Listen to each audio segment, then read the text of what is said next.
Welcome to the fourth episode of Your Comfort Place, our show for exploring health matters with Dr. Patrick Wynn. I'm Bernard Gins, a communications consultant with a background in newspaper journalism. I do quite a lot of work in the healthcare sector, especially in technology, research and innovation. I'm delighted to be joined again by Patrick. Thank you. As regular viewers and listeners will know, Patrick is a senior GP, a hospital specialist at Jimmy's in Leeds, a clinical entrepreneur and also a provider of medical services to horse racing events. Patrick is also Chief Medical Advisor to Caversham Health, which specialises in British designed pressure care and mobility support products for sitting, sleeping and moving. So welcome back, Patrick. Hello. Hi, thank you. Today we're going to be discussing a very important and personal issue for many people of managing pain in your life. It's a massive issue for those affected. We'll start by looking at the numbers. The prevalence of significant persistent pain is at around 23% and increases with age, affecting about 30% of older adults according to the statistics. The most common types of pain being back pain, headache and joint pain, and the prevalence of what's called chronic pain amongst adults was 34%. It's more common in women than in men according to the NHS, and the prevalence of chronic pain increases with age. So that's the big picture. There's some sort of quite impersonal statistics. But Patrick, chronic pain has been called an invisible condition and the silent epidemic. Why do you think that is? Well, I think the first thing we've got to understand what we mean by chronic pain. We all experience pain. If you trip up and or stub your toe or whatever, you'll have pain. Close your thumb in a car door, as I did on the way here today. Exactly. And so we will all experience that. Chronic pain has a very specific definition, medically speaking, and it's a pain that's persisted for more than 3 months.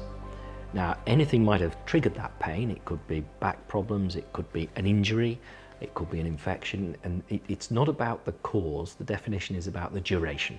So chronic means enduring.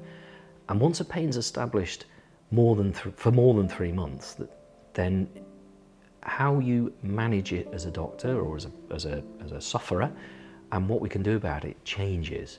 So painkillers have a very important role. If you fall over and break your leg, it's going to hurt, and painkillers will help you to get in your rehabilitation, to get mobile, to do what you need to do, your physio, to get going and to cure your broken bone. But once something's been going for more than 3 months, that bone's healed. It's not a physical injury anymore. The pain is absolutely present, but it's not a physical injury. And so simple painkillers won't do anything for the pain. It's not a fractured bone anymore. And I think the easiest example that maybe not everybody's familiar with, but to help you understand this, there's a thing called phantom limb pain. So somebody might have a dreadful accident, a car accident, whatever, and they lose a limb. So they haven't got a hand, but they are experiencing pain in the limb they haven't got. In the space where the limb used to be. So they'll say, my right thumb is hurting, but they haven't got a right thumb. But absolutely it is hurting, because pain is experienced in the brain. It's a conscious experience of pain. And although I talked about the bone has healed, in this case the thumb isn't there, the pain signals are still making their way up to the brain and still telling you you've got pain. And that's why a simple painkiller won't work. It's much more complex than that now. The science behind it is very complicated, and I wouldn't attempt to explain it. I wouldn't pretend to fully understand it. But the key things to understand are it's no longer the original injury, it's now pain in a pain cycle, and how we address it and deal with it is very different to simple painkillers. It's in the mind fundamentally, and if it's in the mind, does it exist? It absolutely exists. It's in your mind as in that you are conscious of it. The pain pathway has a lot of processing that goes on before it hits your conscious brain. So there are some, we're familiar with reflexes where you tap and That is something that only goes as far as the spinal cord and back again. That's a reflex we're familiar with, the knee jerk. Pain when it hits the spinal cord gets, I'm going to say moderated, it's managed by the nerves in the spine. And I'll give you an example, I'm sure we're familiar with the concept.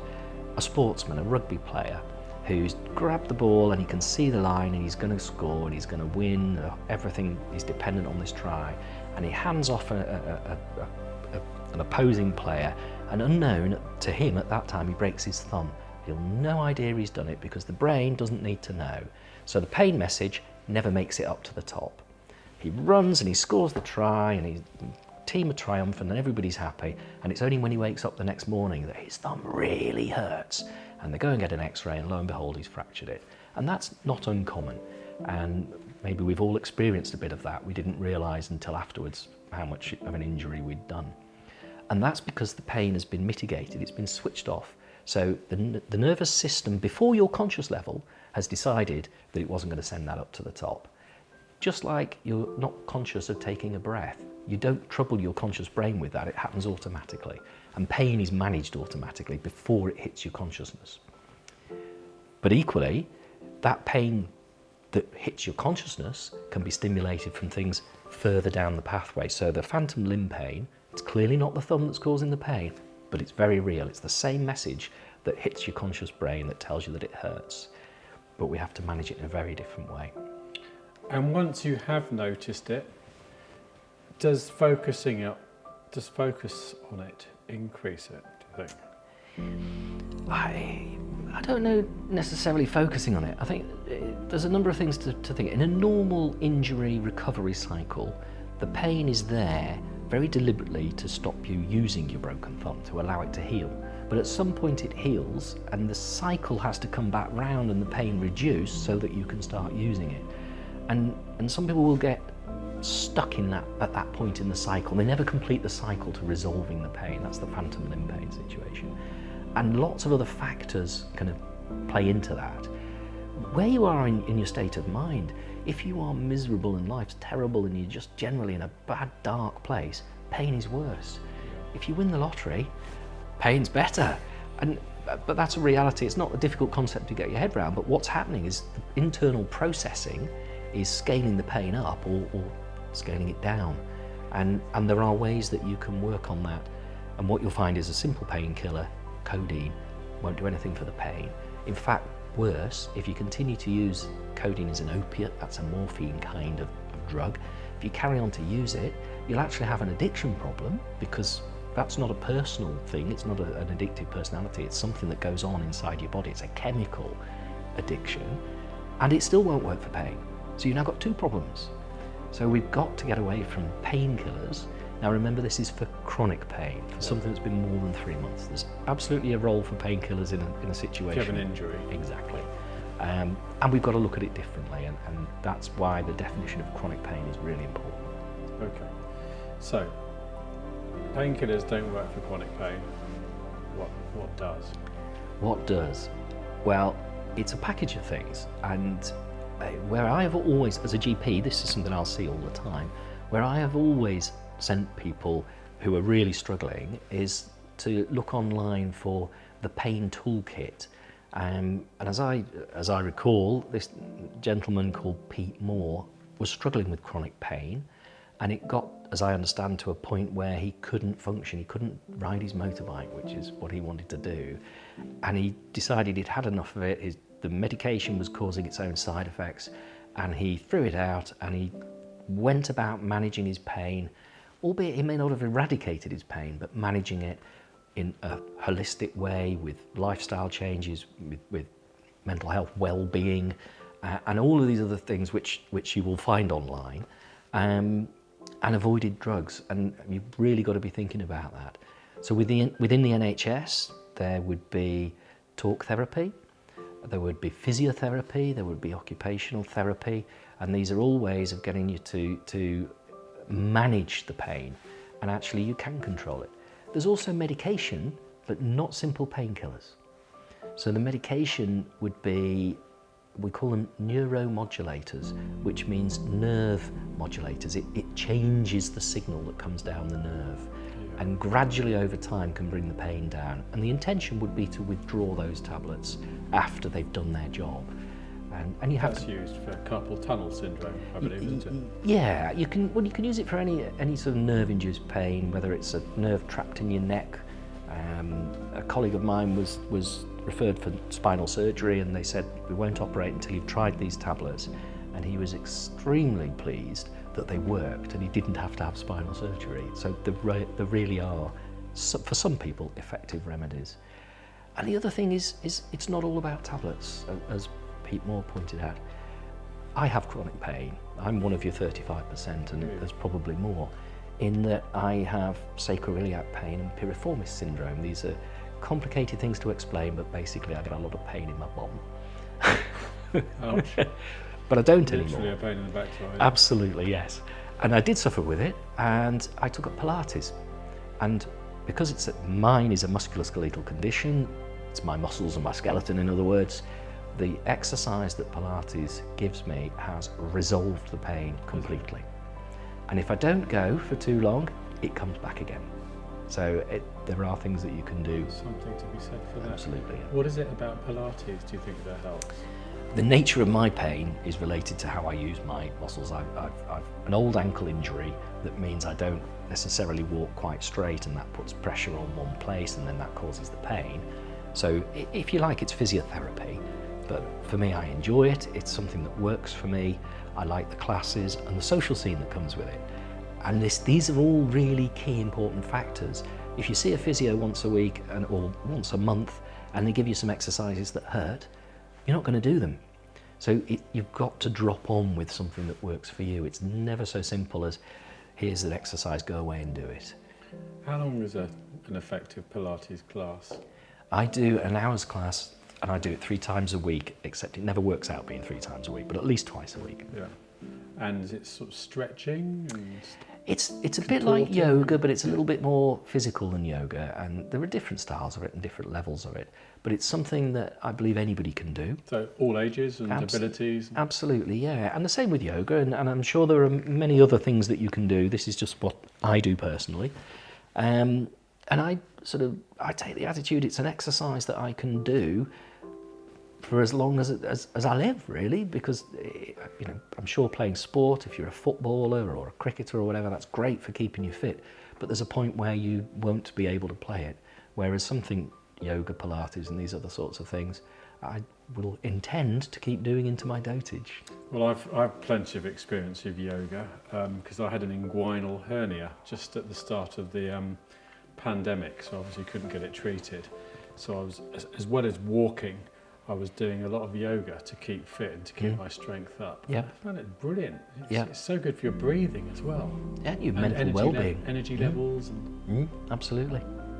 what about other sort of alternative type therapies like acupuncture or homeopathy? Are they effective from your perspective? There's a whole host of things that we've got to consider that's if you like, medical, certainly non-prescribing, and outside of NHS practice, acupuncture, homeopathy, the CBD, all of these things. CBD being the cannabis oils. Yeah. All of those are things that aren't part of my practice. So in fairness, I couldn't really give you any sensible scientific-based knowledge. But people will have acupuncture. I've had acupuncture myself and found it incredibly effective. People will have homeopathy. I know somebody whose dog responded to homeopathy, which, how would that be? How do you explain that? But nonetheless, they're out there. And then there's the big part of it, which I think applies to everybody really, which is all of the lifestyle things around how you sleep at night, how your mental well-being is, and all of these play into pain. If you're miserable in a dark place, pain is going to be a big focus and be a big problem. If you win the lottery and you can suddenly feeling fantastic and the world's wonderful, pain's going to be less of a problem.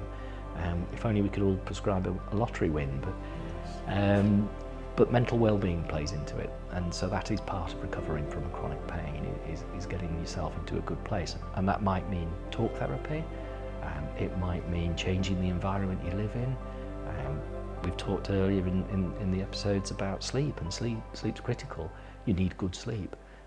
Comfortable bed, as we talked about, with all the environment controlled so that you sleep well. So I suppose, however difficult conditions can be to manage, there are steps that people can take, even little steps that could be done on a daily basis to help improve and take control and turn things around. You're absolutely right, and little steps is spot on. We would say to somebody, if you struggle to walk, and you'd say, well, I can't walk as far as the shops. Well, how far is the shops? It's 500 metres. How far could you walk? Oh, well, I can't get out of the house. No. If your house was on fire, how far would you get? Oh, 100 metres. Say, okay, we don't want you to do 100 metres. Do 25 metres out and 25 metres back. So you've done 50 metres, but do it repeatedly. Yeah. And that, without entering the pain zone that you would get if you tried 100, will improve your physical ability. And what you'll find is that 100 is now 120. Yeah. In which case you do 30 metres out and 30 metres back. So you stay within your comfort zone, but build it up. So repeated exercise that you can tolerate again and again and again, and over time improve. So we wouldn't ask you to push the boundaries and try, because you'll just be in pain. And you must have heard people say, the physio just caused me pain, so I stopped doing it. Yeah. But they've overdone it. It's making things too difficult, isn't it? It's like the principle of couch to 5K and the success of park run. Yeah. You could see how that could be prescribed for people, couldn't you? Exercise on prescription is something we've talked in earlier episodes. Absolutely, if only we could. And exercise preempting and before people have problems. Yeah. Absolutely, exercise is remarkably beneficial. Well, Pilates is exercise and it controls my pain. The right exercise, of course. Yeah. Okay, so to sum up, what's the main message from you regarding sort of managing pain and chronic pain? What would you like people to think about? So, well, acute pain, as we call it, which is you banged your knee or whatever, simple painkillers and give it a bit of time. And what really we're talking about is enduring chronic pain, and looking for the answer in painkillers is not going to work. And sadly, that's where too many people are focused, and perhaps the healthcare professionals are responsible for not moving people on from painkillers. But there are medical aids, so we talked about nerve adjusting tablets, and there is a role for that. But the biggest part of it is about the holistic whole person. So getting the mental well-being in a good place, getting the right levels of exercise, eating well, feeling good, sleeping well. These are all important factors, and it's vastly complex. So thank you very much. Stay in touch with Caversham Health at our social media channels, and subscribe to our show on your podcast or video platform of choice. We'll catch up again at your comfort place. Thank you very much. Cheers. Thank you.